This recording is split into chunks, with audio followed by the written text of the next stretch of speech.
We talked about the Blazers getting stomped by the Warriors. 55 points they put up on the Blazers' head in the first quarter alone.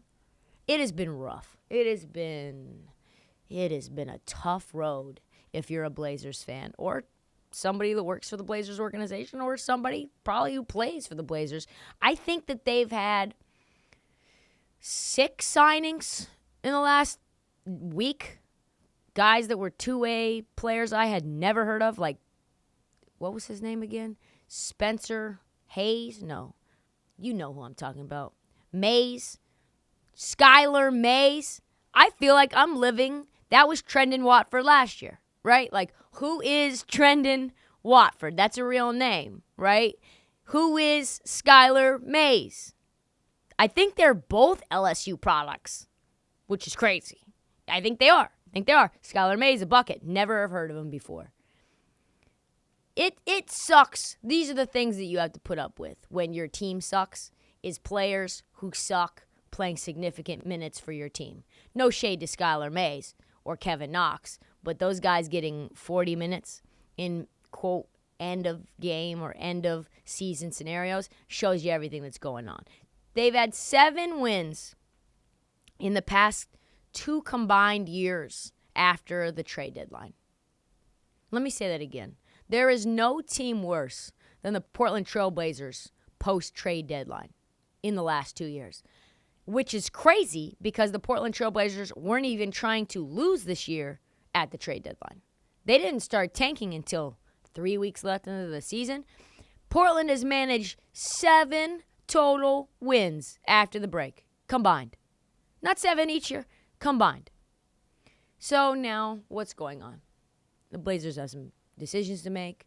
Damian Lillard is obviously not stoked.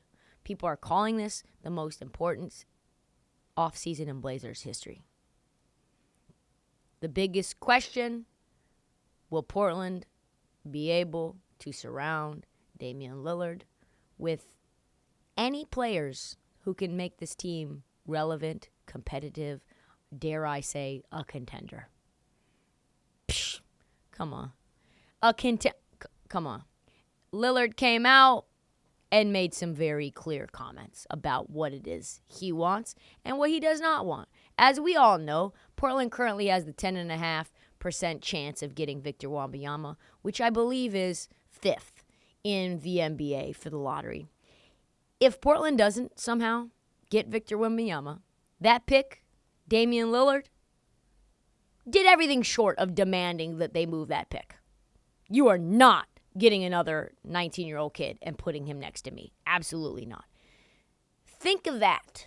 Portland is now in a quandary. This is supposed to be a historic draft, one of the deepest in memory. And Damian Lillard says, fuck them kids. Don't want to see him. Don't want him on this team. I want nothing to do with him. Literally, that's what he said. I'm not babysitting any more 19-year-olds. The Blazers, according to all the reporting, probably going to end up trading out of the lottery to add a star player. Here's what Dame said, if you want the quote, about adding another young player to the team, drafting another young player. I'm just not interested in that. That's not a secret. I want a chance to go for it. And if that route is to draft youth, that's not my route. Huh? Scooby? Does that mean Dame says, hey, that's not my route, meaning, if that's your route, then me and you got to go separate routes.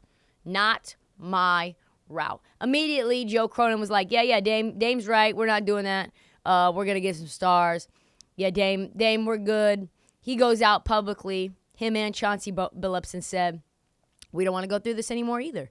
It's time for us to start winning basketball games.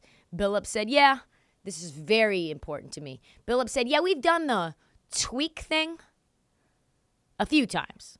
We've got to be much more aggressive than the tweak thing. If we want to do right by the best player in the history of the organization, we have to be aggressive.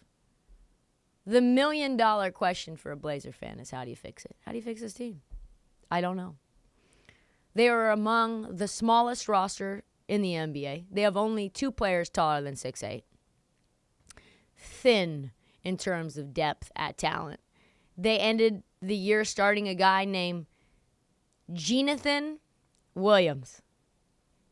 That's not a typo. Not Jonathan.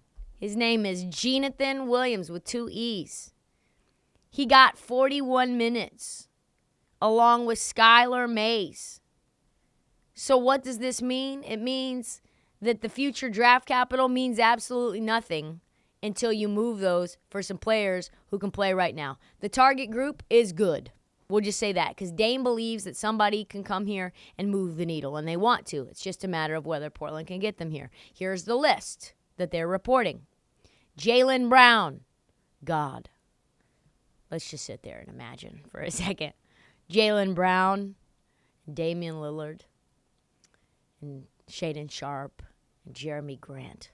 Whew, that's better than Boston right now. Here's another player, OG Anunoby.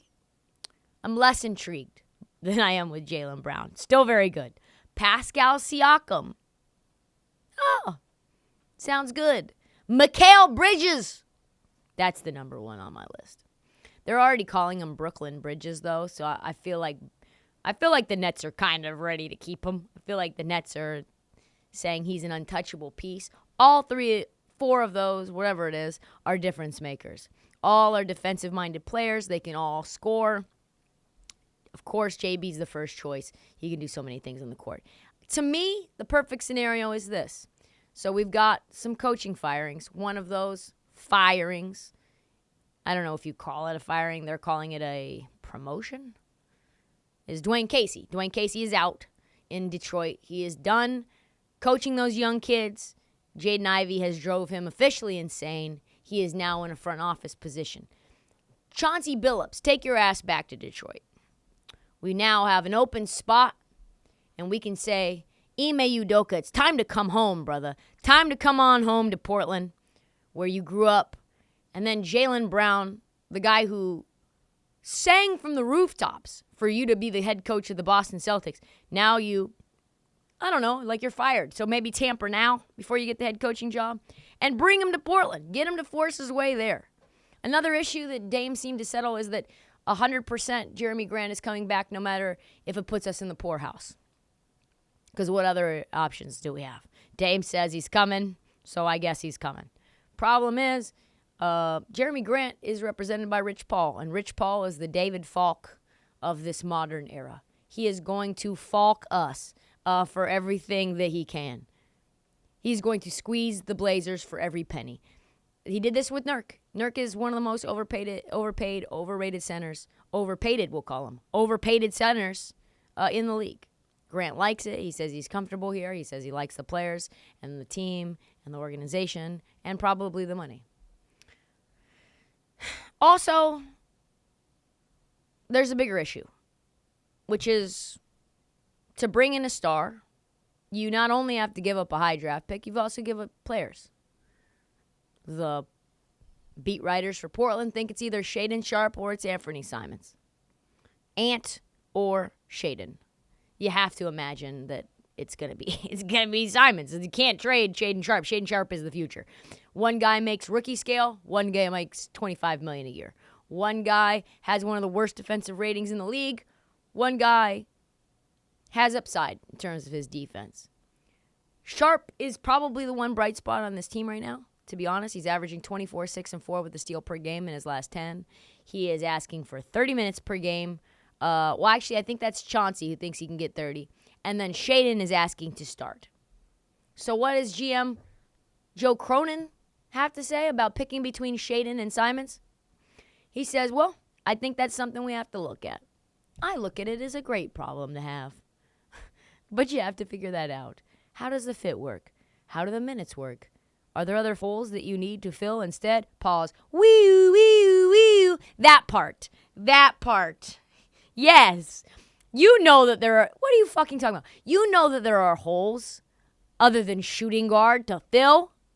Anyway, it's an exercise we're going to have to go through and evaluate. No, we're not. You already know what the answer is. But on an individual level, I love both guys. I think they're both mega talented, and I'm thrilled that we have them. Bye, Anthony. See you later. Enjoy Boston. Have a good time with all of the beans and the racism. Last year, the Blazers acted like they were going to make money moves, and they got Gary Payton. And didn't they get Cody Zeller? Yeah, they did. That was our move. We got Tony Snell and Cody Zeller, Gary Payton, and Jeremy Grant. Well, thankfully, we get the opportunity to overpay Jeremy Grant now that he wouldn't extend with us for a reasonable salary, so good for us. This year, I don't think Dame's putting up with Cody Zeller. I'm going to guarantee you that's not the veteran he wants. They must make money moves. And who do I think that they get? I think it depends on the outcome of the lottery. If the Blazers have the number 2 overall pick and they can move that piece, maybe another young guy like Anthony Simons for a guy like Pascal, that's a good look. I think that Toronto is going to be rebuilding pretty fast. I'm not sure that Bridges is a possibility. I'm not sure that JB is gettable. It is certainly worth a try. You try and try all you can. All I know is that if you are a Blazer fan and you see the Blazers pick a player in the lottery this year, just know Dame is gone. And we are in trouble. Trouble, trouble, trouble.